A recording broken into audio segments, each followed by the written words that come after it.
Welcome to today's video. So I'm going to be talking on order block, what order block is and how you can be able to identify it on the chart.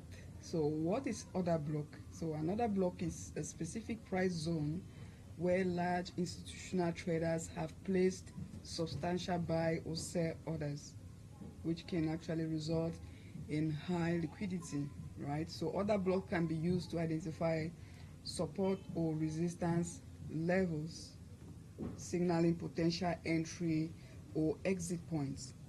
Now, an area on the chart where we have a large order being made, that is where you can be able to identify it as an order block. And most times it is always being followed by a quick order from that region, which can leave behind imbalance, a break of structure, right, an impulsive move from that area with an imbalance. And if you can be able to identify liquidity sweep as well from that area, it will indicate a valid order block. That's one characteristics that can help you to identify a valid order block. So you must see an impulsive move from that zone, then market leaving behind imbalance, then a break of structure to the upside or to the downside, depending if it is a bullish order block or a bearish order block. So for this example, we have a bullish order block, right? You can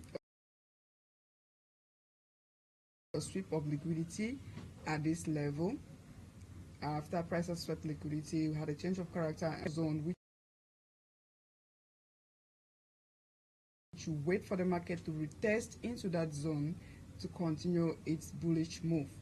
So when the market comes, you just have to wait for confirmations. It's always good you wait for confirmations to see what the market is giving you. So you will just have to buy from this zone and having your stop loss just slightly below the support level of that zone, and you target the next possible high. So you can have levels of TPs maybe from the first resistance level that was being taken out as this one, and you target the next resistance level just like that.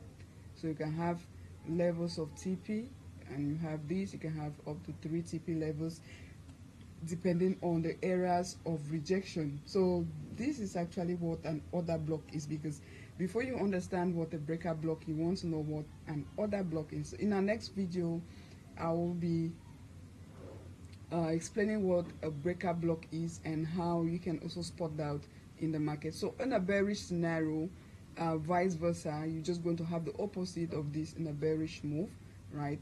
Price pulling to the downside, you need to identify from the premium zone. As you see, this was being identified from the discount zone. So most of the times you will always have an area of accumulation.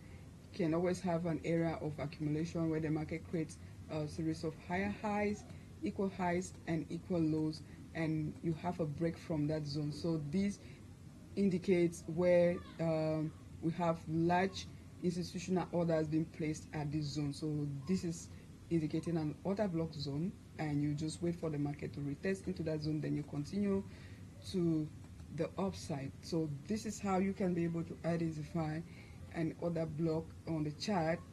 And with this, I'll be creating a next video on the breaker block and how you can be able to spot that. So if I just want to quickly identify these on a chart, you can see we have this is a 1 hour move, and you see this market had a bearish move from this level, then a quick break of structure at this point, and the market also swept liquidity from this level, right, left behind imbalance at this point for the market to fill. So definitely this is going to be spot as an order block zone, and you wait for the market to retest, gives a rejection confirmation, and then you continue to buy to the upside. So you can see this is a valid order block, just like an example. So see you in our next video. Drop your comment if this was helpful, and make sure you share the video as well.